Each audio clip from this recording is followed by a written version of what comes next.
তোমরা কি আমাকে শুনতে পাচ্ছ?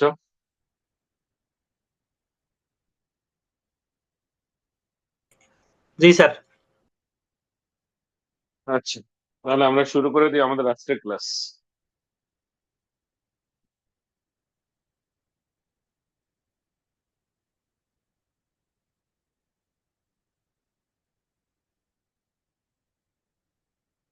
আমরা গত কয়দিনে পড়েছি এশিয়া মহাদেশের দুটি অঞ্চল, যার একটা হচ্ছে দক্ষিণ এশিয়া আর একটা হচ্ছে দক্ষিণ পূর্ব এশিয়া। এবং দক্ষিণ এশিয়াতে আমরা আফগানিস্তান নিয়ে খুব ভালো মতো আলোচনা করেছি। দক্ষিণ পূর্ব এশিয়ার মধ্যে আমরা রোহিঙ্গা ইস্যু নিয়ে খুব ভালো মতো আলোচনা করেছি। আজকে আমরা পড়বো বাকি অংশ। দ্যাট মিনস আজকে শুরুতে আমরা তিন ধরনের দেশের নাম জেনে নিব, যার একটা হচ্ছে, অর্থাৎ আমরা যদি বলি আজকের ক্লাস কি, আজকের ক্লাস এশিয়া পার্ট 4। এই এশিয়া পার্ট 4-এ আমরা সবার আগে যেটা নিয়ে কথা বলবো সেটা হলো যে far east Asia. Far east, যার বাংলা হচ্ছে দূর প্রাচ্য। Far east Asia. পরীক্ষাতে প্রশ্ন হয়ে থাকে নিচের কোনটি দূর প্রাচ্যের দেশ বা দেশ নয়।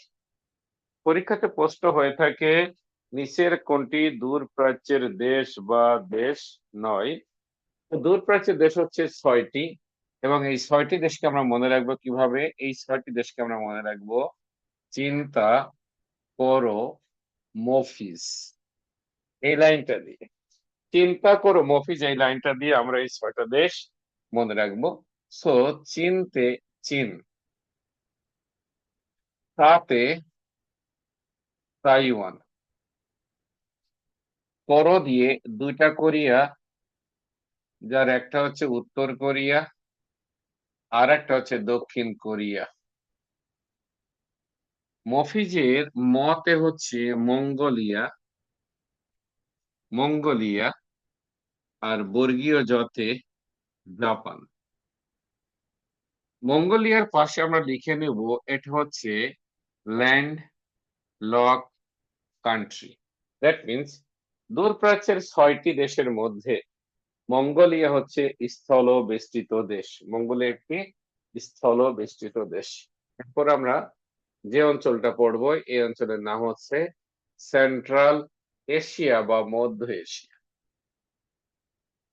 সেন্ট্রাল এশিয়া বা মধ্য এশিয়া, আমরা এই অঞ্চলটা পড়বো। খেয়াল করবে এই মধ্য এশিয়ার 5টা দেশ আমরা মনে রাখবো যেভাবে, সেটা হলো কে, কুত্তা, এটা দিয়ে মনে রাখবো আমরা মধ্য এশিয়ার 5টা দেশ।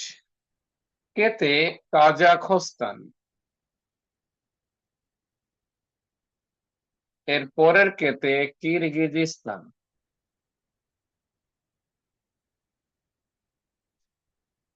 ইউতে উজবেকিস্তান,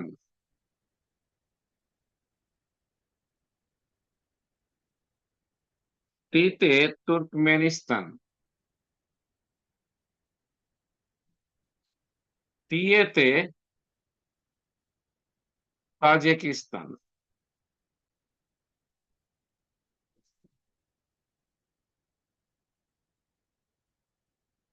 তাহলে সেন্ট্রাল এশিয়ার 5টা দেশ, 5টা দেশ আমরা মনে রাখবো কি দিয়ে? 5টা দেশ আমরা মনে রাখবো কে, কুত্তা, এই শব্দটি দিয়ে মনে রাখবো।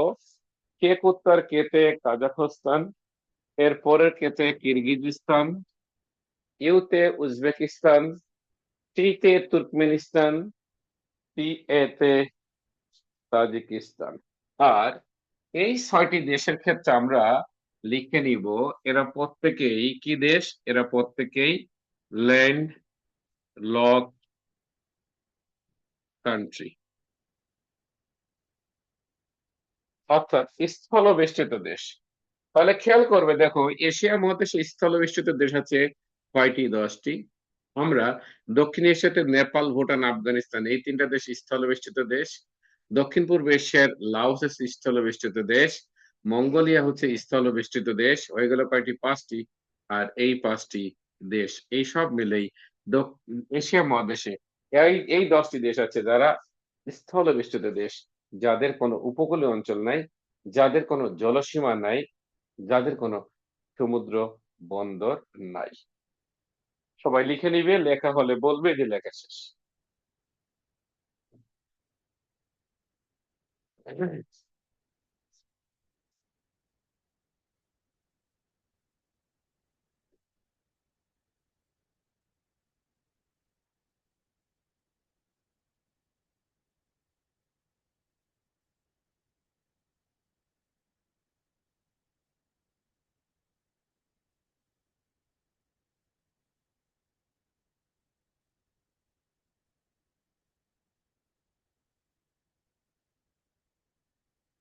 স্যার আসসালামু আলাইকুম।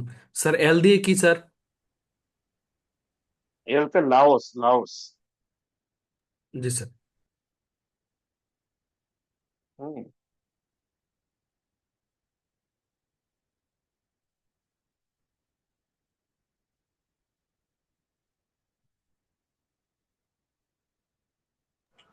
স্যার হইছে।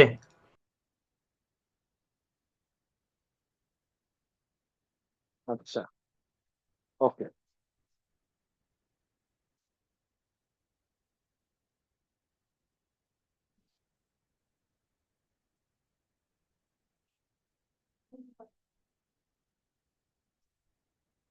তারপর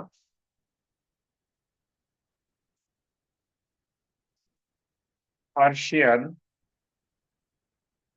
গালফ, আরব স্টেট। পার্সিয়ান, গালফ, আরব স্টেট। এখানে রাষ্ট্র আছে কয়টি? এখানে রাষ্ট্র আছে 7টি। পার্সিয়ান, গালফ, আরব স্টেট। এখানে রাষ্ট্র আছে কয়টি? রাষ্ট্র আছে 7টি। আসো, এদেরকে কেন পার্সিয়ান, গালফ, আরব স্টেট নামে আখ্যায়িত করা হলো? লক্ষ্য রাখবে। পার্সিয়ানের বাংলা কি? পার্সিয়ানের বাংলা হচ্ছে পারস্য। আর গাল্পের বাংলা কি? গাল্পের বাংলা হচ্ছে উপসাগর।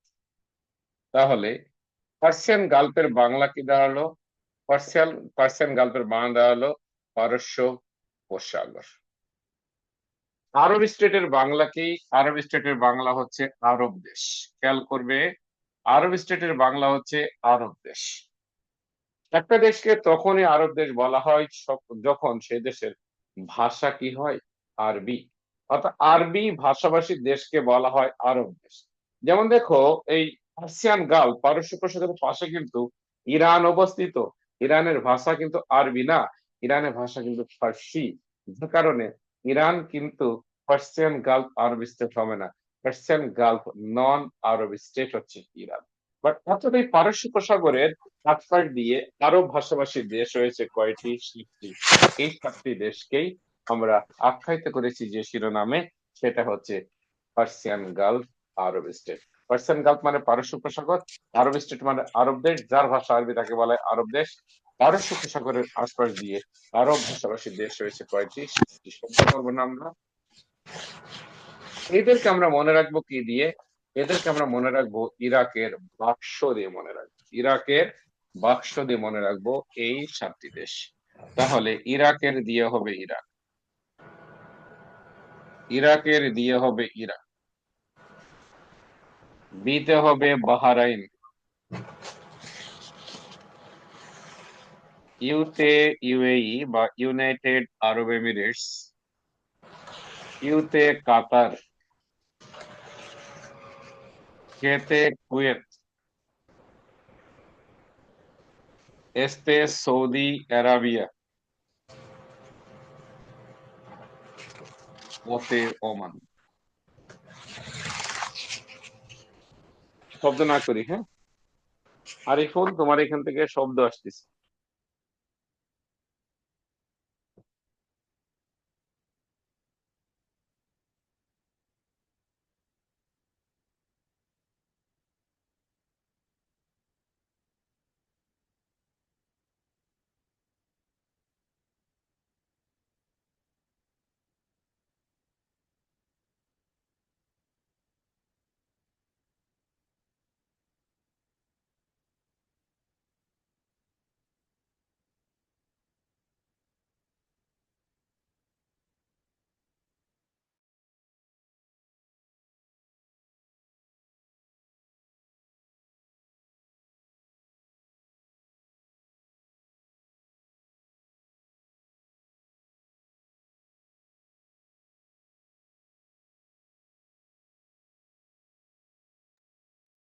সবার কি লেখা শেষ? জি স্যার, লেখা শেষ স্যার। ওকে। এই অংশে সবচেয়ে বেশি আলোচনা হবে যে দেশটাকে নিয়ে, সেই দেশটার নাম হচ্ছে চীন। চীনকে নিয়ে সবচেয়ে বেশি আলোচনা হবে।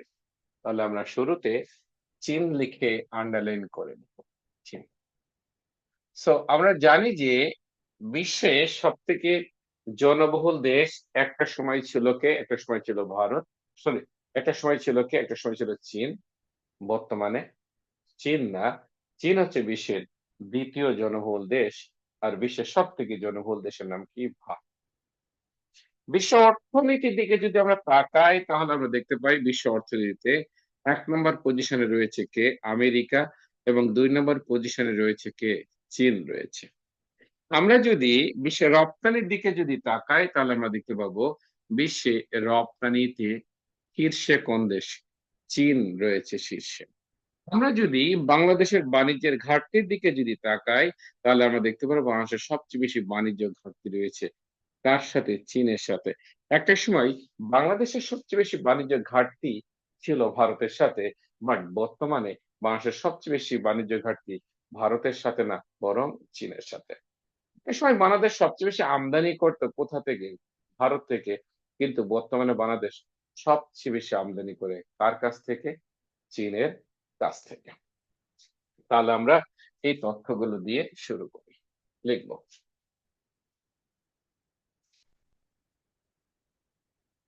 বিশ্বে দ্বিতীয় জনবহুল দেশ চীন। বিশ্বের দ্বিতীয় জনবহুল দেশ চীন। চীনের পূর্ব নাম ক্যাথেং এবং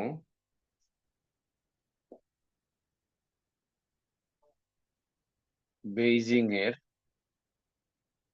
পূর্ব নাম পিকিং। বেইজিং এর পূর্ব নাম পিকিং। চীনের সাংবিধানিক নাম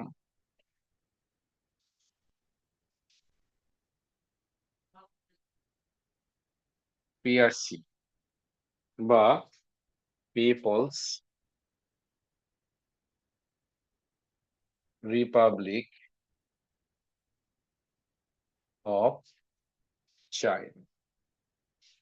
পিআরসি বা পিপলস রিপাবলিক অফ চায়না। লক্ষ্য রাখবেন। চীনের পার্লামেন্টের নাম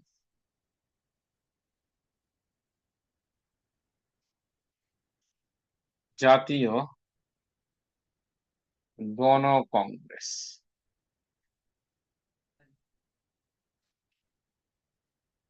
চীনের প্রথম প্রেসিডেন্ট সান ইয়াতসেন।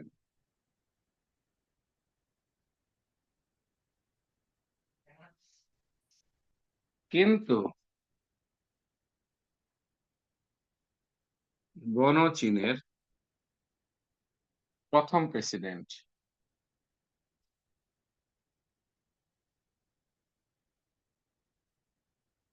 মাও সে তুং। দেখো, এখানে একদিকে বলা হচ্ছে চীনের প্রথম প্রেসিডেন্ট কে? চীনের প্রথম প্রেসিডেন্ট নাম বলা হচ্ছে সান ইয়াতসেন। আবার বলা হচ্ছে চীনের প্রথম প্রেসিডেন্ট মাও সে তুং। খেয়াল করবে, চীনের প্রথম প্রেসিডেন্ট সান ইয়াতসেন, কিন্তু চীনের প্রথম প্রেসিডেন্ট মাও সে তুং। এই দুটো আমাদের পার্থক্য কি সেটা আমরা জেনে নেব। খেয়াল করবে, একটা সময় চীনের সাংবিধানিক নাম ছিল আরওসি। একটা সময় চীনের সাংবিধানিক নাম কি ছিল? আরওসি। যখন চীনের নাম সাংবিধানিক নাম আরওসি, তখন চীনের প্রেসিডেন্ট ছিলেন সান ইয়াত সেন।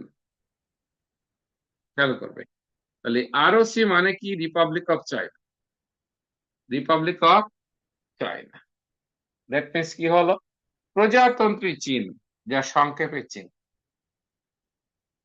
প্রজাতন্ত্রী চীন বা সংক্ষেপে চীন, যখন চীনের নাম ছিল আরওসি, তখন চীনের প্রেসিডেন্ট ছিল সান ইয়াতসেন।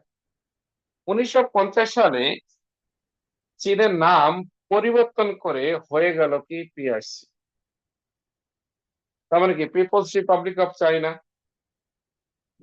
50 সালে চীনের নাম পরিবর্তন করে হয়ে গেল কি পিআরসি বা people's republic of China. Bangla কি দাঁড়ালো? গণপ্রজাতন্ত্রী চীন, সংক্ষেপে কি? সংক্ষেপে গণচীন। সংক্ষেপে গণচীন। খেয়াল করবে, তাহলে চীনের নাম যখন পিআরসি হয়ে গেল, তখন চীনের প্রেসিডেন্ট কে? মাও সে তুং। তাহলে চীনের নাম যখন গণচীন, তখন চীনের প্রেসিডেন্ট কে ছিল? মাও সেতুং। আর চীনের নাম যখন ছিল চীন, তখন চীনের প্রেসিডেন্ট কে ছিল? সান ইয়াতসেন। এ কারণে বলা হচ্ছে চীনের প্রথম প্রেসিডেন্ট সান ইয়াতসেন, কিন্তু গণচীনের প্রথম প্রেসিডেন্ট মাও সেতুং। এই দুটি তথ্যের মধ্যে যে পার্থক্য রয়েছে, সেই পার্থক্যটা আমরা বুঝতে পারলাম কিনা? জি স্যার, বুঝতে জি পারছি স্যার। স্যার।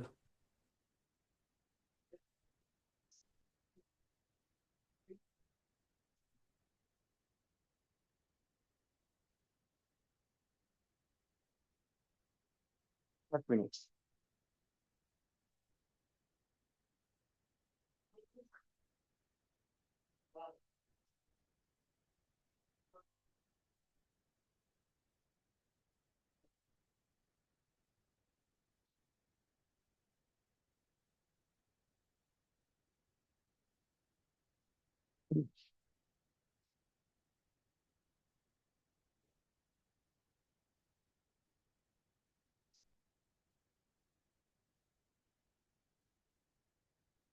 এক অক্টোবর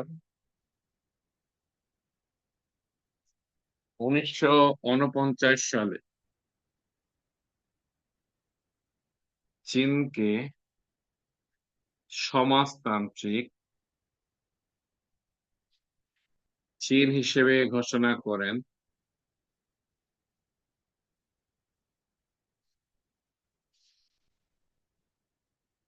মাও সেতুং।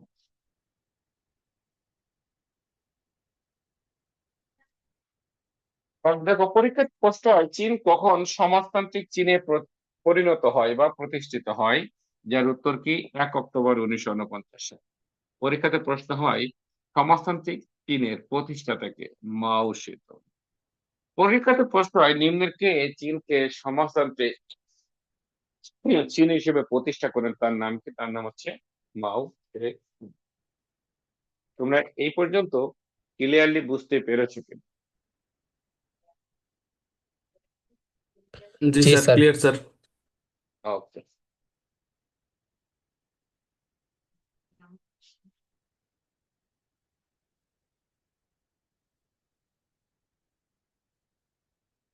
এরপর বিশ্ব অর্থনীতিতে চীন প্রথম, সরি চীন দ্বিতীয়। বিশ্বে রপ্তানিতে প্রথম চীন। বিশ্বে তেল আমদানিতে শীর্ষে চীন। বিশ্বে পোশাক রপ্তানিতে শীর্ষে চীন। বিশ্বে কার্বন নিঃসরণে শীর্ষে চীন। বিশ্বে বৈদেশিক মুদ্রার রিজার্ভে শীর্ষে চীন। চীনকে বলা হয়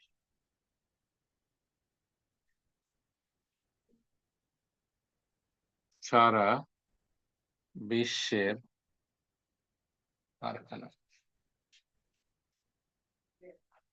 চীনকে বলা হয় সারা বিশ্বের কারখানা। এখন আসো, চীনকে কেন সারা বিশ্বের কারখানা বলা হচ্ছে সেটা একটু শুনবে। চীনকে কেন সারা বিশ্বের কারখানা বলা হচ্ছে সেটা একটু শুনবে। এসি রিমোটটা গেল ভাই।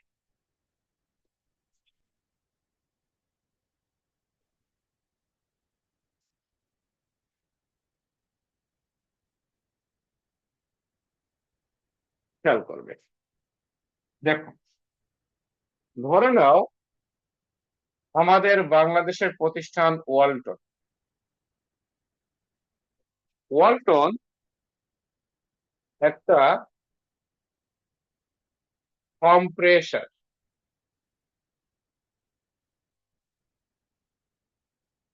সে যদি নিজে তৈরি করে তাহলে খরচ হচ্ছে ধরে নাও $100। ওয়ালটন যদি নিজে একটা কম্প্রেসার তৈরি করে তাহলে তৈরি হচ্ছে কত, খরচ হচ্ছে কত, $100। বাট ওয়ালটন তখন চিন্তা করলো, আমি যদি এটা চীনকে অর্ডার দিই তাহলে চীন এটা আমার তৈরি করে দিবে কত, $70। তখন ওয়ালটন কি করবে বলতো? তখন ওয়ালটন দেখবে যে না, আমি $100 খরচ করে যদি কম্প্রেসার তৈরি করে সেই কম্প্রেসার ফ্রিজ এবং এসিতে যদি ব্যবহার করি তাহলে আমার ফ্রিজ এবং এসির দাম পড়বে বেশি।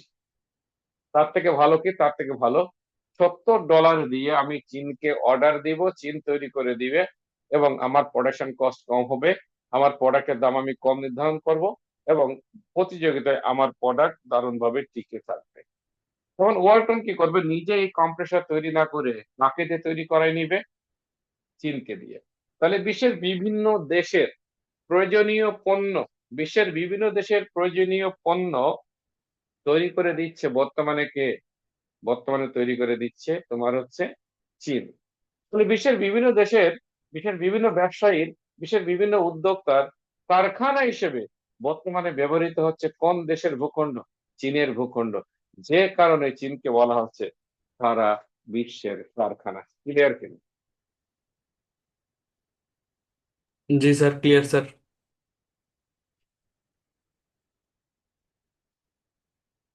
দেখো, ক্লাসে যদি স্টুডেন্ট না থাকে তাহলে ক্লাস নিয়ে কিন্তু খুব কষ্ট, কষ্ট কিনা বলো তো, তোমরা একটু স্যার বলো একলা ভাই। একলা কেমনে ক্লাস নেওয়া হয় স্যার?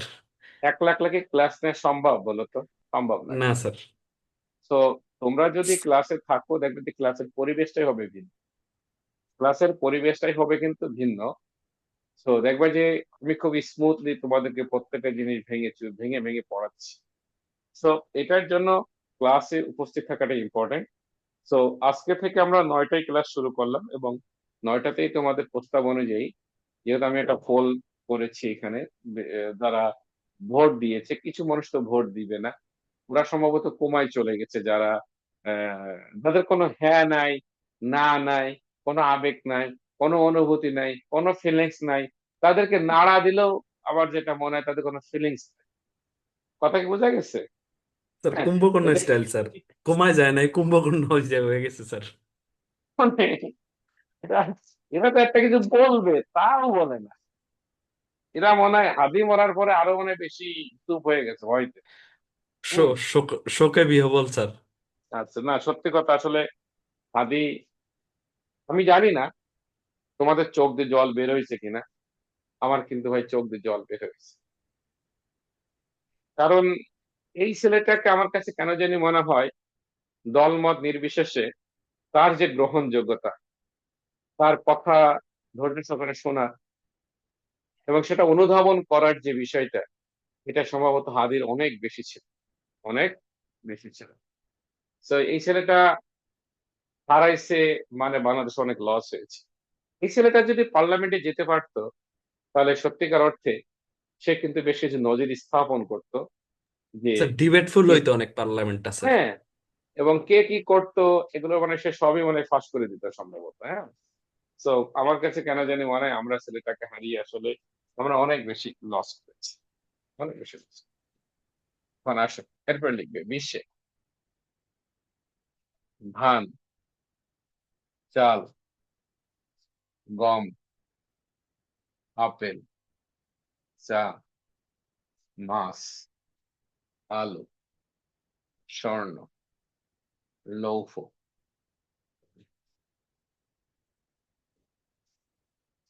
কয়লা, মোবাইল,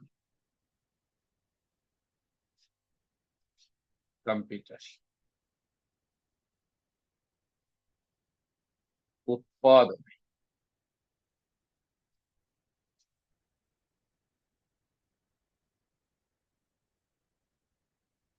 শীর্ষে চীন। অনেক সময় দেখবা যে ও প্রশ্ন হয় বিশ্বের গম উৎপাদনের শীর্ষ দেশ কোনটি, চা উৎপাদনের শীর্ষ দেশ কোনটি, স্বর্ণ উৎপাদনের শীর্ষ দেশ কোনটি, এই প্রশ্ন কিন্তু পরীক্ষাতে এসে থাকে। এরপর স্যার স্বর্ণ কি ব্রিটিশরা। উৎপাদন করা যায়? তখন আসো, কম্পিউটার কি উৎপাদন করা যায়?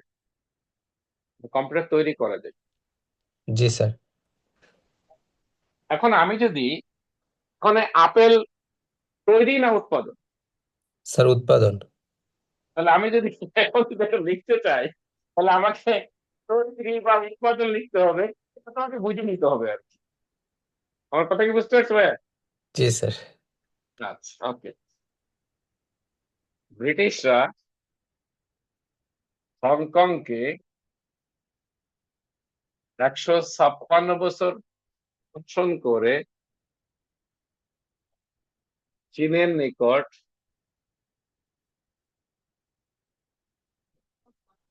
হস্তান্তর করে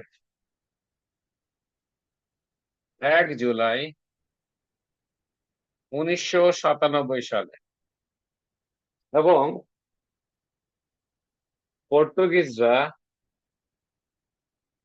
ম্যাকাওকে 442 বছর শাসন করে চীনের নিকট হস্তান্তর করে 20 ডিসেম্বর 1999 সালে।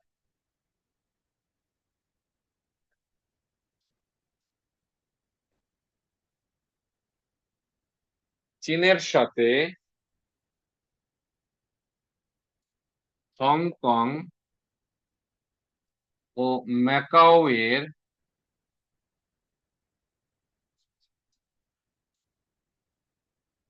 দ্বৈত অর্থনৈতিক ব্যবস্থাটি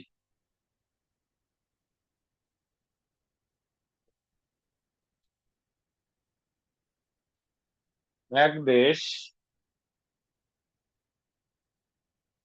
দুই নীতি বা ওয়ান কান্ট্রি টু সিস্টেম নামে পরিচিত,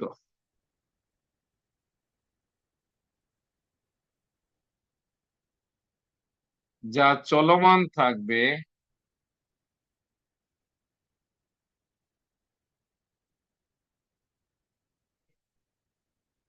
যথাক্রমে 2047 এবং 2049 সাল পর্যন্ত। যা চলমান থাকবে যথাক্রমে 2047 এবং 2049 সাল পর্যন্ত। এ পর্যন্ত লেখা হইলে বলবে লেখা শেষ। দেন এরপরে আমরা কথা বলবো যেটা নিয়ে, সেটা হলো যে এক দেশ এক দেশ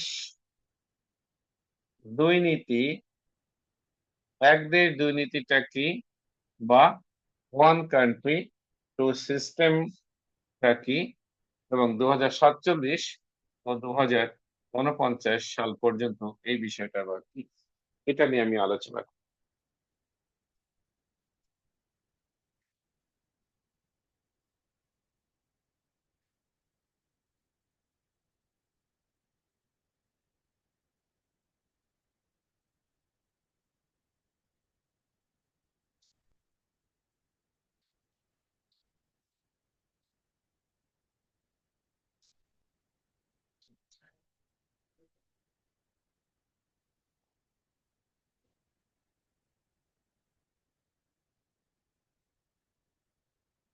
জি স্যার, লিখে শেষ স্যার। সবার লেখা শেষ? জি স্যার।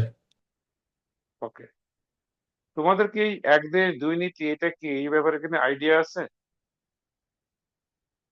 স্যার সামান্য একটু আইডিয়া আছে, মানে বলো এই তো কি। জায়গায় তো স্যার স্যার দ্বৈত অর্থনীতি না স্যার?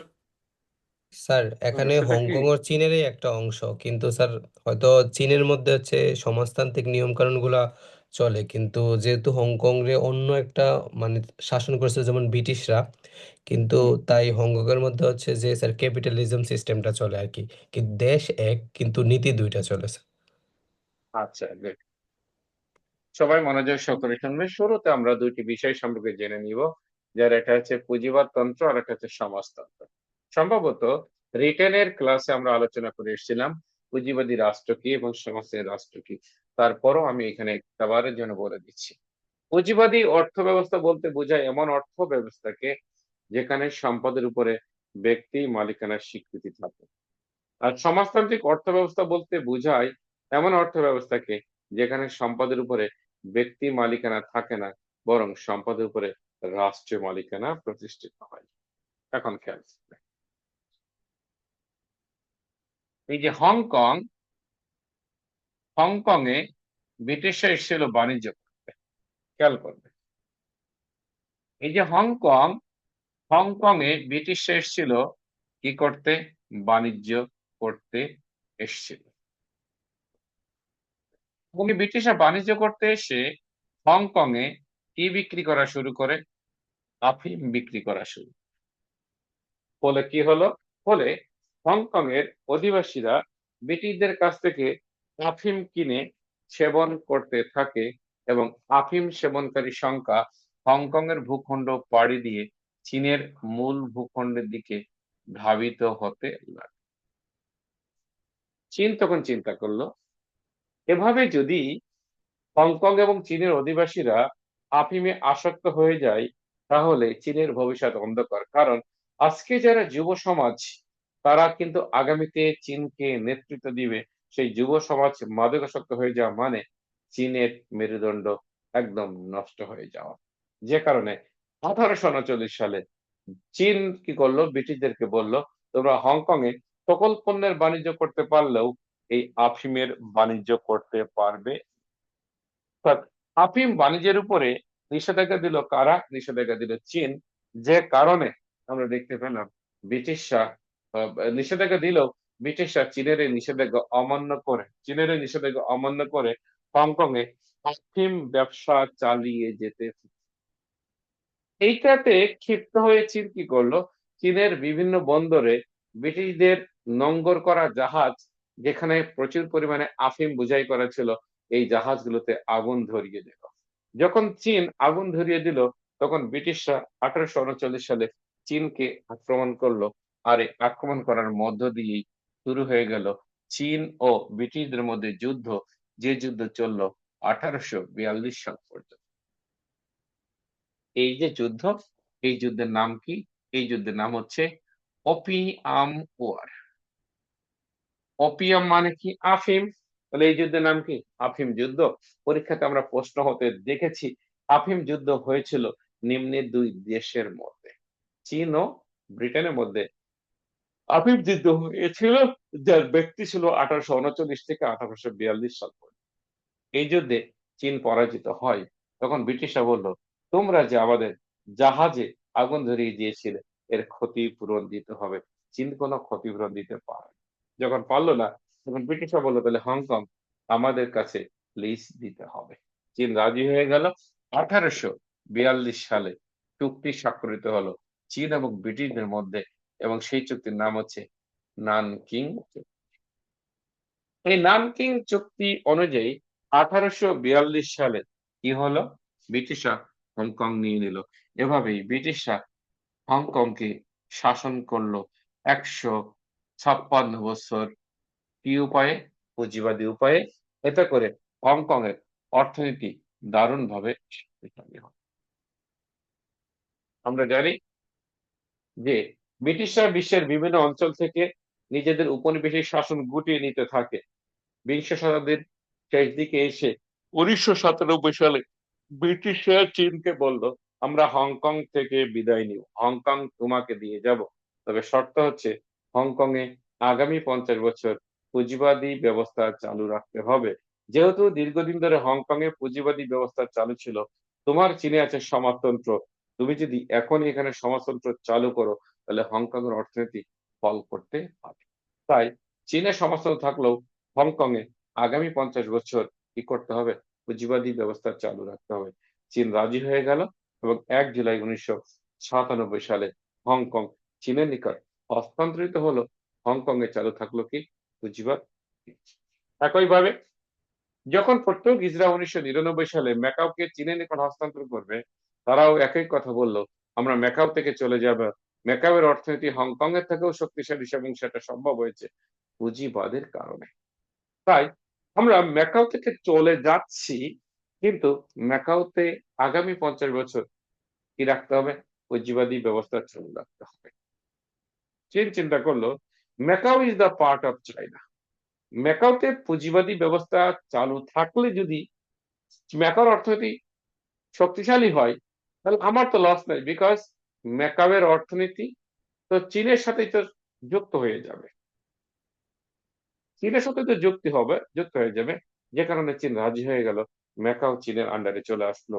20 ডিসেম্বর 1999 সালে ম্যাকাওতে চালু থাকলো কি, চালু থাকলো পুঁজিবাদ। এটা হচ্ছে ব্যাকগ্রাউন্ড। এখন আমরা হিসাব মিলাবো, হিসাব মিলালে হয়ে যাবে। খেয়াল করবে, তাহলে আমরা ধরে নিচ্ছি এই পুরো ভূখণ্ডটা কার, এই পুরো ভূখণ্ড ধরে নিচ্ছি আমরা চীনের। তাহলে এই পুরো ভূখণ্ড চীনের, তাহলে এই চীনে চালু আছে কি, এই চীনে চালু আছে সমাজ। খেয়াল করবে, এই চীনে চালু আছে সমাজতন্ত্র। তাহলে এই চীনের একটি অংশের নাম কি, হংকং, আরেকটি অংশের নাম কি, ম্যাকাও।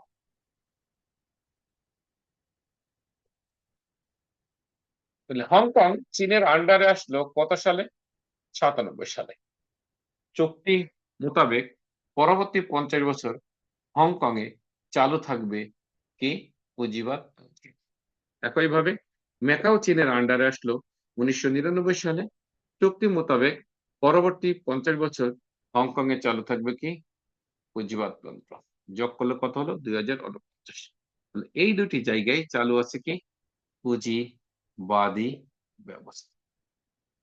তাহলে খেয়াল করবে, এখানে দেশ কিন্তু একটা, এবং এই দেশের মধ্যে দেখো, এটা একটা অর্থনৈতিক ব্যবস্থা চালু আছে, এটা আরেকটি অর্থনৈতিক ব্যবস্থা চালু আছে। তাহলে এক দেশের মধ্যে কয় ধরনের অর্থনৈতিক ব্যবস্থা চালু আছে, 2 ধরনের। তাহলে এক দেশ কয় নীতি হলো, 2 নীতি স্যার। 2 নীতি, যা চলমান থাকবে যথাক্রমে 2047 এবং 2049 সাল পর্যন্ত। এক দেশ দুই নীতি কি, একটা তোমরা ক্লিয়ার হতে পেরেছো কিনা, জি স্যার। Full clear? জি স্যার।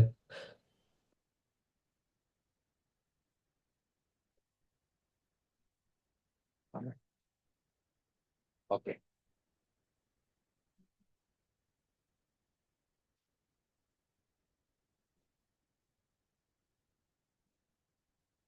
এরপর লিখবে, চীন ও যুক্তরাষ্ট্রের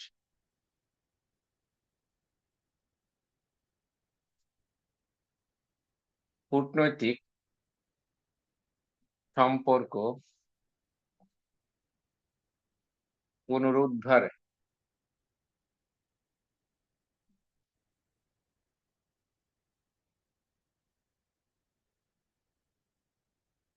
ভূমিকা রেখেছিল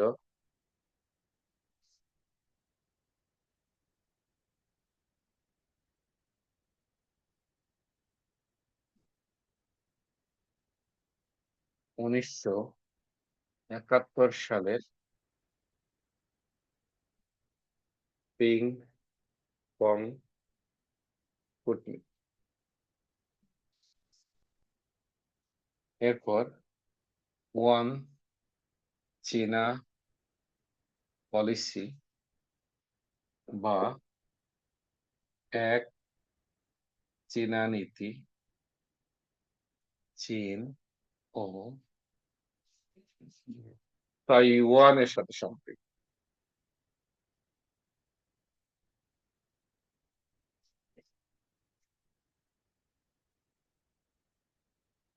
সম্পৃক্ত। এরপর উইঘুর মুসলিম উপজাতির বসবাস।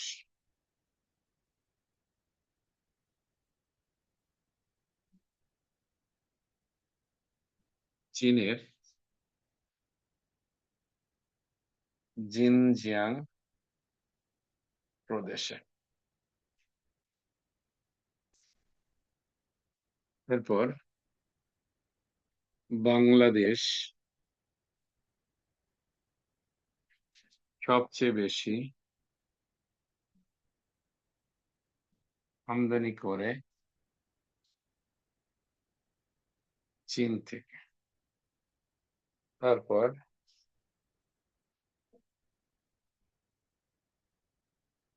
বাংলাদেশের সবচেয়ে বেশি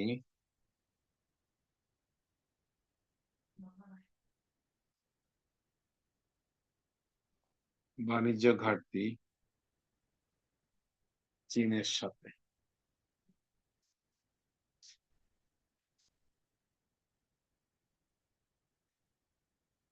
এবং সবচেয়ে বেশি বাণিজ্য উদ্বৃত্ত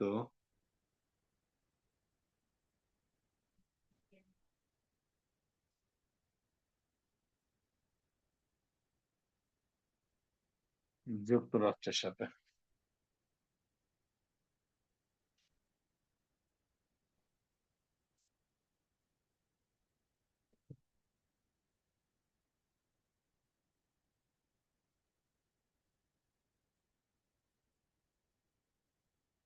স্যার ওয়ান চায়না পলিসি এটা কি স্যার? আর চীন এবং তাইওয়ানের সাথে দ্বন্দ্বটা কি নিয়ে স্যার? সবই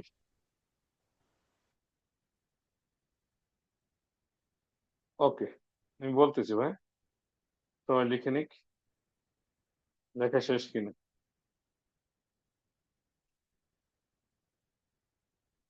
জি স্যার, লিখে শেষ স্যার।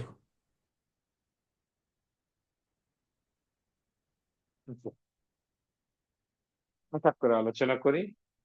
এখানে কয়েকটা বিষয় নিয়ে কথা বলবো, পিং পং কূটনীতি, ওয়ান চায়না পলিসি, দেন কথা বলবো বাণিজ্য ঘাটতি এবং বাণিজ্য উদ্বৃত্ত, এইগুলো নিয়ে কথা বলবো।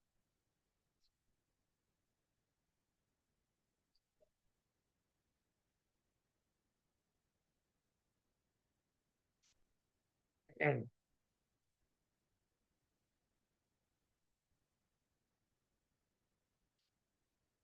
খেয়াল করবে।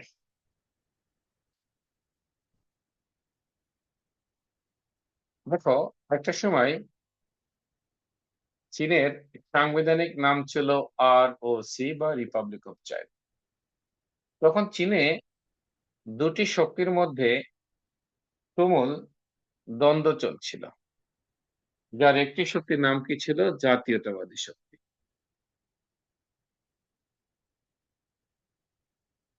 আরেকটি শক্তির নাম কি ছিল? সমাজতান্ত্রিক শক্তি।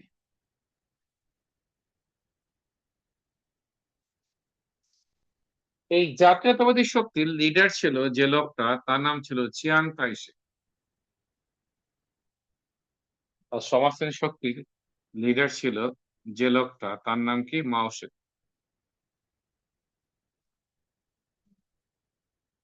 এই দুই লিডারের মধ্যে 1943 থেকে শুরু করে 1943 থেকে শুরু করে 1949 সাল পর্যন্ত যুদ্ধ চলেছে।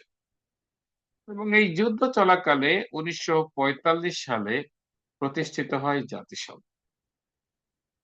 তাহলে এবার বলো তো, যখন 1945 সালে জাতিসংঘ প্রতিষ্ঠিত হয়, তখন জাতিসংঘের নিরাপত্তা পরিষদের যে 5টি স্থায়ী সদস্য, ইউকে, USA, ফ্রান্স, রাশিয়া, চীন, এই স্থায়ী সদস্য হিসেবে চীনকে সদস্যপদ দেওয়া হয়েছিল।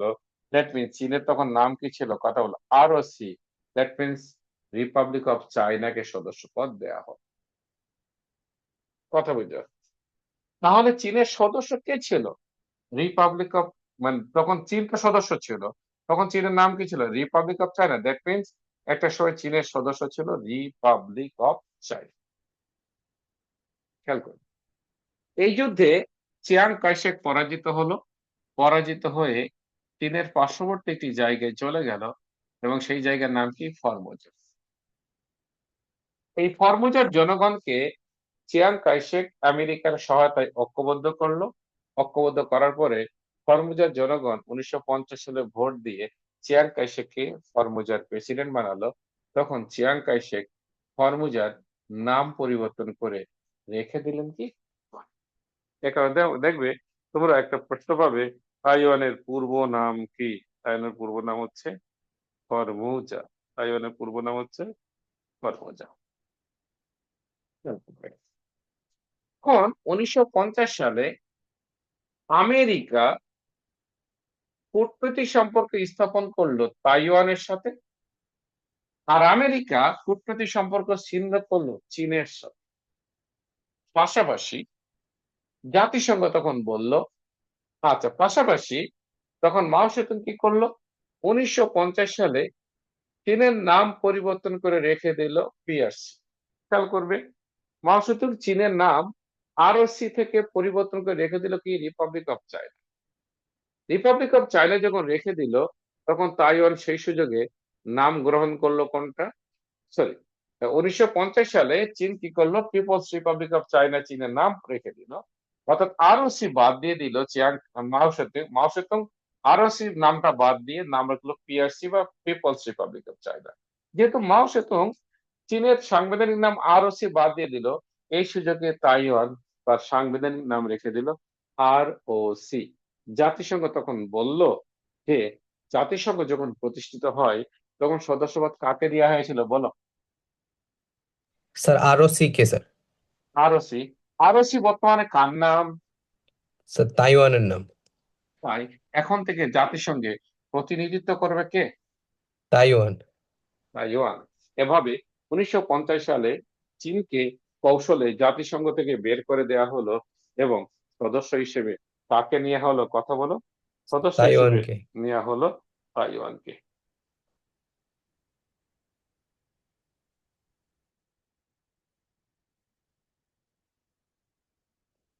খেয়াল করবে, এভাবে 1950 হতে 1971 সাল পর্যন্ত চীন ও তাইওয়ানের মধ্যে কূটনৈতিক সম্পর্ক ছিল না। তখন কূটনৈতিক সম্পর্ক ছিল আমেরিকা, সরি, এভাবে 1950 থেকে 1971 পর্যন্ত আমেরিকা এবং চীনের মধ্যে কূটনৈতিক সম্পর্ক ছিল না। তখন আমেরিকার কূটনৈতিক সম্পর্ক ছিল কার সাথে? তাইওয়ানের সাথে। কূটনৈতিক সম্পর্ক না থাকা মানে কি? কূটনৈতিক সম্পর্ক না থাকা মানে, কূটনৈতিক সম্পর্ক না থাকা,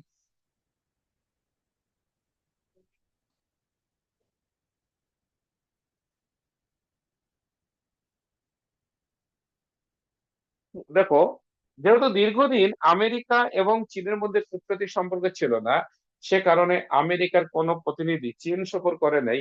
এমনকি চীনের কোনো প্রতিনিধি আমেরিকাতে সফর, এবং দুই দেশের মধ্যে আনুষ্ঠানিকভাবে কোনো আলাপ আলোচনা, দেখাশোনা, কথাবার্তা এগুলো কোনোটাই হয়নি। তখন আমেরিকা তার আলাপ আলোচনা, কথাবার্তা, সফর চালাতো যে দেশে, সেই দেশের নাম কিছু 1971 সালে আমেরিকার একটি টেবিল টেনিস দল জাপানে খেলতে আসে। আমেরিকার একটি টেবিল টেনিস দল জাপানে খেলতে আসে এবং 1971 সালে চীনে টেবিল টেনিস টুর্নামেন্ট অনুষ্ঠিত হবে। এই টুর্নামেন্টকে সামনে রেখে চীন আমেরিকাকে আমন্ত্রণ জানালো, বলল যে তোমাদের টেবিল টেনিস দলকে চীনে খেলার আমন্ত্রণ জানাচ্ছি। আমেরিকা রাজি হয়ে গেল এবং আমেরিকার টেবিল টেনিস দল চীনে খেলতে চলে আসলো 1971 সালে। আমরা যেটাকে টেবিল টেনিস বলি, চাইনিজ ভাষায় এটাকে বলে পিং পং। তাহলে দেখো তো, দীর্ঘ বিরতির পর আবার কথাবার্তা, আবার আসা যাওয়া শুরু হলো যে খেলার মাধ্যমে। ওই খেলার নাম কি? পিং পং।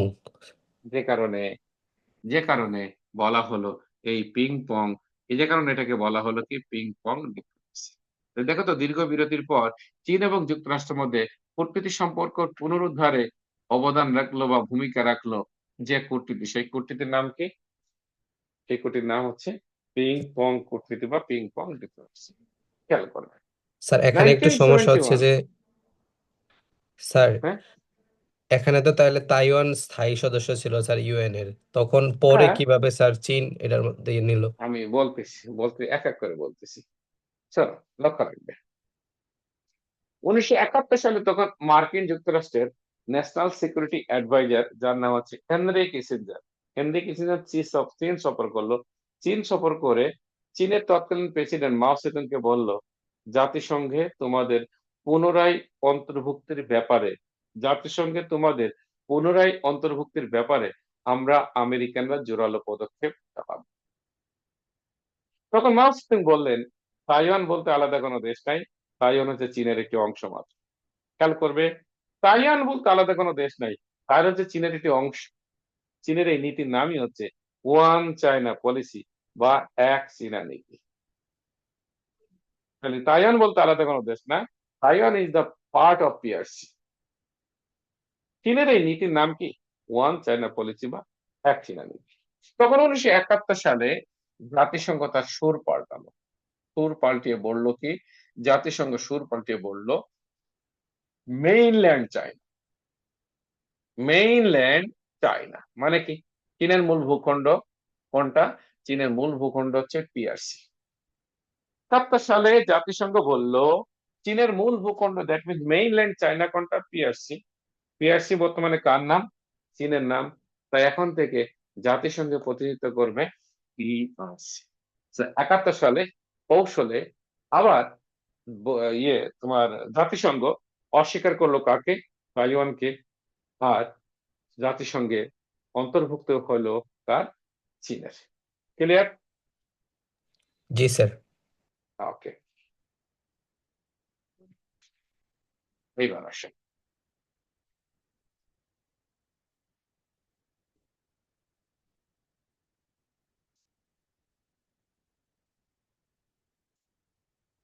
এইবার আসো, বাণিজ্য ঘাটতি আর বাণিজ্য উদ্বৃত্তি। বাণিজ্য ঘাটতি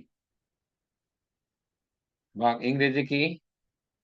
ট্রেড ডেফিসিট। আর একটা কি? বাণিজ্য উদ্বৃত্ত। ইংরেজি কি? Trade service. বাণিজ্য ঘাটতি, আমদানি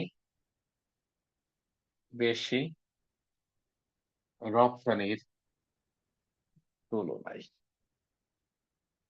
আর রপ্তানি বেশি আমদানির বেশি।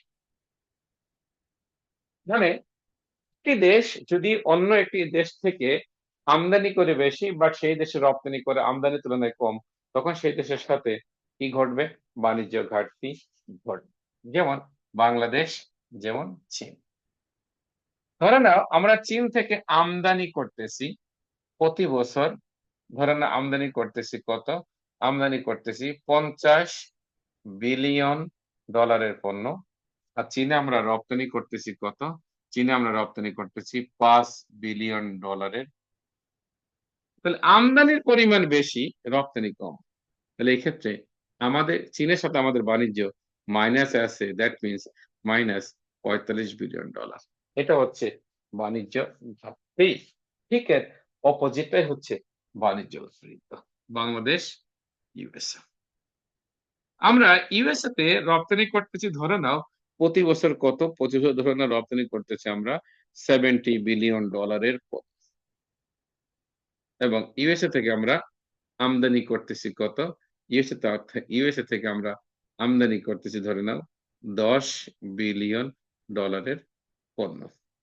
তাহলে আমি পাঠাচ্ছি 70 বিলিয়ন, বাট আমদানি করতেছি 10 বিলিয়ন, দ্যাট মিনস আমার বাণিজ্য এখানে কি আছে? প্লাসে আছে 60 বিলিয়ন ডলার। এটা হচ্ছে বাণিজ্য উদ্বৃত্ত, এটা হচ্ছে বাণিজ্য ঘাটতি।